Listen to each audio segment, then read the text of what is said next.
ರಾಜಶೇಖರ್, ಕರ್ನಾಟಕದ ಕುರಿತಾದ ಮಾಹಿತಿ ಬಗ್ಗೆ ಹೇಳ್ಬೇಕು. ಎಸ್. ಕರ್ನಾಟಕದ ರಾಜಧಾನಿ ಯಾವುದು? ಬೆಂಗಳೂರು. ಕರ್ನಾಟಕದ ವಿಸ್ತೀರ್ಣ ಎಷ್ಟು? 1,90,000. ಕರ್ನಾಟಕ ವಿಸ್ತೀರ್ಣದಲ್ಲಿ ಭಾರತದ ಎಷ್ಟನೇ ದೊಡ್ಡ ರಾಜ್ಯವಾಗಿದೆ? ದೊಡ್ಡ ರಾಜ್ಯ. ಕರ್ನಾಟಕದ ಒಟ್ಟು ಜಿಲ್ಲೆಗಳೆಷ್ಟು? 31. ಕರ್ನಾಟಕದ ಅಧಿಕೃತ ಭಾಷೆ ಯಾವುದು? ಕನ್ನಡ.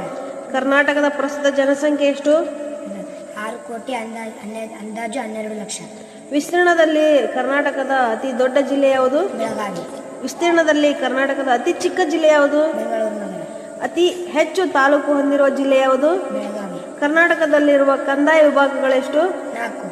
ಕರ್ನಾಟಕವನ್ನು ಮೊದಲು ಈ ಹೆಸರಿನಿಂದ ಕರೆಯುತ್ತಿದ್ದರು. ಮೈಸೂರು ರಾಜ್ಯ. ಮೈಸೂರು ರಾಜ್ಯ ಅಸ್ತಿತ್ವಕ್ಕೆ ಬಂದಿದ್ದು ಯಾವಾಗ? 1956 ನವೆಂಬರ್ 1. ಮೈಸೂರು ರಾಜ್ಯ ಉದಯವಾದಾಗ ಇದ್ದ ಜಿಲ್ಲೆಗಳ ಸಂಖ್ಯೆ ಎಷ್ಟು? 9. ಮೈಸೂರು ಕರ್ನಾಟಕ ರಾಜ್ಯವೆಂದು ಮರುನಾಮಕರಣವಾದಿದ್ದು ಯಾವಾಗ? 1973 ನವೆಂಬರ್ 1. ಕರ್ನಾಟಕದ ನಾಡ ಹಬ್ಬ ಯಾವುದು? ದಸರಾ. ದಸರಾ ಹಬ್ಬಕ್ಕೆ ಯಾವ ನಗರ ಪ್ರಸಿದ್ಧಿ? ಮೈಸೂರು ನಗರ.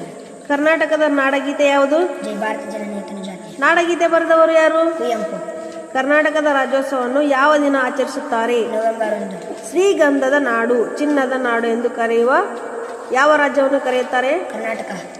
ಕರ್ನಾಟಕದ ನೆರೆ ರಾಜ್ಯಗಳು ಯಾವುವು? ಆಂಧ್ರ ಪ್ರದೇಶ್, ಗೋವಾ, ತೆಲಂಗಾಣ, ಮಹಾರಾಷ್ಟ್ರ, ಕೇರಳ, ತಮಿಳುನಾಡು. ಕರ್ನಾಟಕ ಭಾರತ ಯಾವ ದಿಕ್ಕಿಗಿದೆ? ದಕ್ಷಿಣ.